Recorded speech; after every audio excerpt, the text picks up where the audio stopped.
नमस्कार, न्यूज़ार्थ मीडिया पर आपका स्वागत है। रामनवमी का जुलूस भगवान राम के जन्म की खुशी और उनकी शिक्षाओं का प्रतीक है, जो धार्मिकता, सदाचार और अन्याय के खिलाफ लड़ने का संदेश देता है। रामनवमी भगवान राम के जन्म का उत्सव है, जो हिंदू धर्म में एक महत्वपूर्ण त्यौहार है। भगवान राम को धर्म और सदाचार का प्रतीक माना जाता है और रामनवमी का जुलूस उनकी शिक्षाओं को याद दिलाता है। रामनवमी का जुलूस अन्याय और अत्याचार के खिलाफ लड़ने के संदेश को भी दर्शाता है, क्योंकि भगवान राम ने रावण जैसे अत्याचारी शासक के खिलाफ युद्ध किया था। रामनवमी का जुलूस सामुदायिक भावना को बढ़ावा देता है, क्योंकि लोग विभिन्न पृष्ठभूमि से आते हैं और भगवान राम की पूजा अर्चना करते हैं।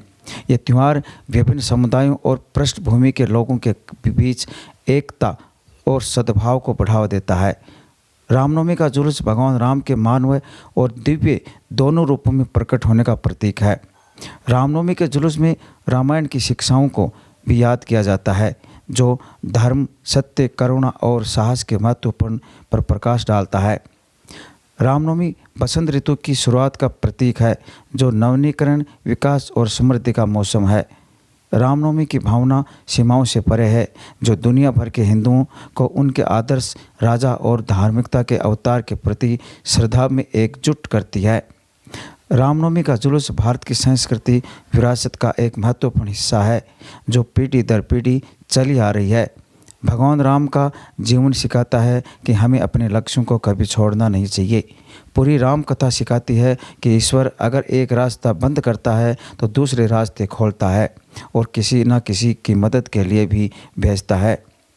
भगवान राम ने मर्यादा, करुणा, दया, सत्य, सदाचार और धर्म के मार्ग पर चलते हुए राज किया।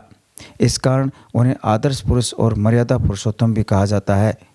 भगवान राम में अनेक गुण हैं, जो कि हर व्यक्ति में जरूर होना चाहिए। भगवान श्री राम में सहनशीलता और धैर्य की प्रकाष्ठा का विशेष गुण है। अभिवादन के लिए 2 बार राम राम बोलने की परंपरा इसलिए है क्योंकि ऐसा करने से 108 का योग बनता है।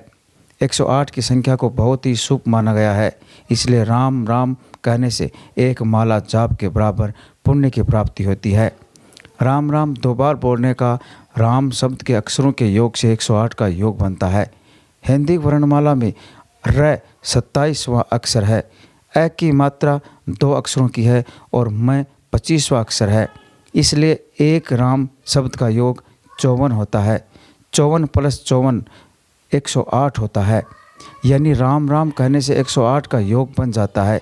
इसलिए अभिवादन के लिए राम राम बोलने की परंपरा है। राम राम कहने की परंपरा वर्षों पुरानी है, बहुत ही पुराने समय से चली आ रही है। राम मर्यादा पुरुषोत्तम इसलिए कहलाते हैं क्योंकि उन्होंने जीवन में कभी भी मर्यादा का उल्लंघन नहीं किया। माता पिता और गुरुजनों की आज्ञा का पालन करते हुए सभी सामाजिक मर्यादाओं का पूर्णतः पालन किया।